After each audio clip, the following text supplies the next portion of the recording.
Hi, my name is Tammie, and this is The Rusted Willow.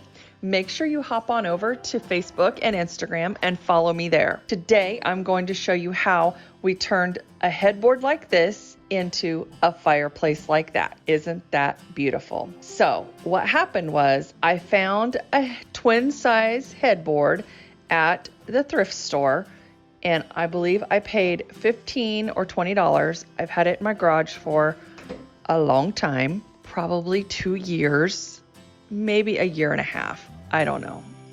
A very long time. Anyway, my sister's husband, my brother-in-law, redid my sister's headboard for her right after she got it. Mine has been stuck in the garage and my husband did not get to it.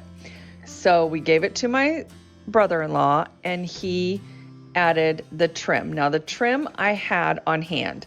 So all this trim, except for I believe the tiny trim in the front, I had in my wood pile. And I had some beautiful trim. So I'm just showing you how he put the supports on the back and how it was put together. We didn't. He used pine and plywood, just scraps that we had, baseboards, and trim pieces that I picked up at the thrift store or that we used around the house. Those were my babies that think they have to be underfoot at all times. So I'm just showing you, I sanded the top down smooth because I wanted a real smooth finish.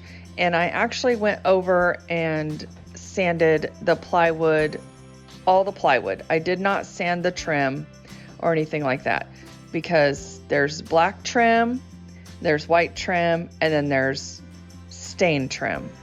So I didn't touch any of that yet. I just sand the top and wherever there's plywood.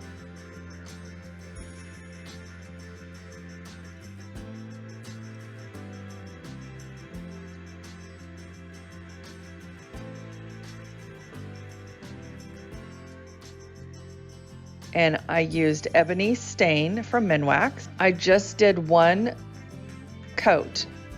I didn't do multiple coats because I didn't want it stark black and I didn't want it solid black.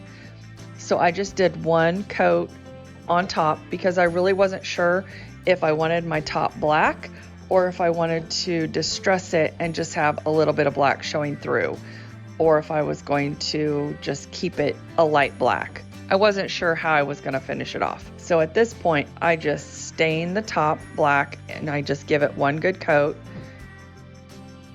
I stain all of the plywood wherever there's raw wood because not only does this help seal the wood, but I felt like it's not going to soak up as much paint if you seal it with stain first. And y'all know how to stain, so I didn't show you all that.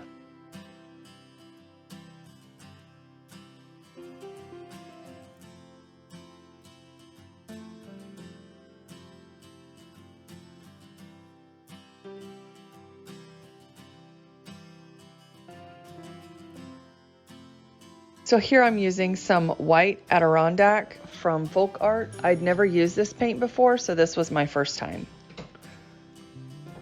And it covered just fine, beautifully. I'm glad I got the big jar of it because I put 3 good coats on here and it still soaked it up, even though I sealed the wood with stain.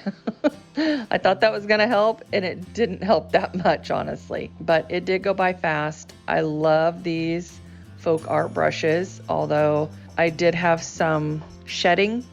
There was a lot of shedding, so I was constantly picking out little brush hairs off my paint, so that was irritating. But anyway, so as you can see, I just continue to paint, and I paint everything.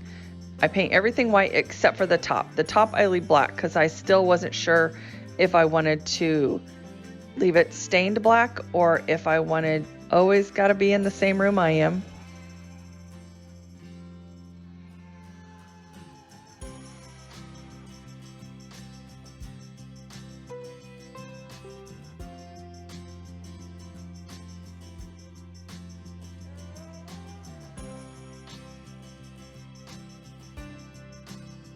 Now here you can see I'm just using a detail brush to kind of get in those corners a little better. I want to make sure that I get good coverage in all the corners, so I used a smaller brush because the chalk brush just wasn't getting in there. I spent a lot of time on the front because there was a lot of detail and a lot of trim pieces to get into the little cracks and crevices.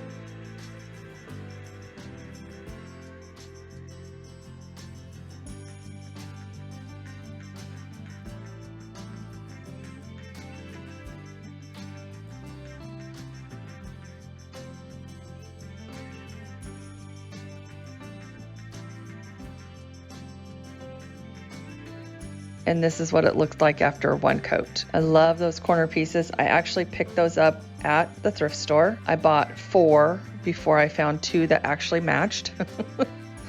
So now I have 2 that are mismatched, and the rest of that is baseboard. Don't forget to subscribe. Hit that little bell so you get notifications of new videos every time I upload. I love it because it is repurposed. I got to use some of my trim that I've been holding on to forever, and it's all the things I like. Old, distressed, gorgeous. I just love it. So now I'm just showing you, I used a sanding sponge to start with from Dollar Tree to sand the trim down to kind of get that detail coming through. And then I went back over it with the electric sander. So here is the distressing, and I love how the black shows through. That black trim is my absolute favorite trim. I've been holding on to it for years for some special project, and this just happened to be the one.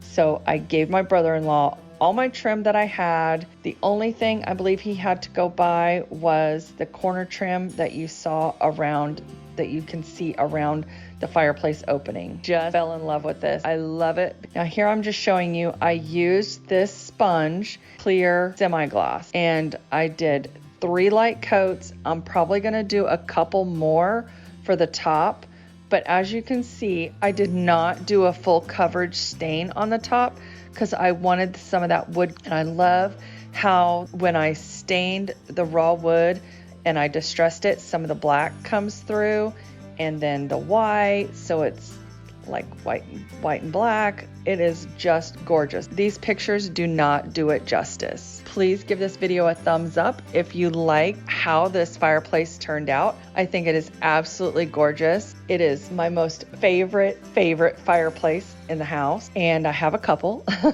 Thank you all for watching. I really appreciate it. Have a good day. Bye guys.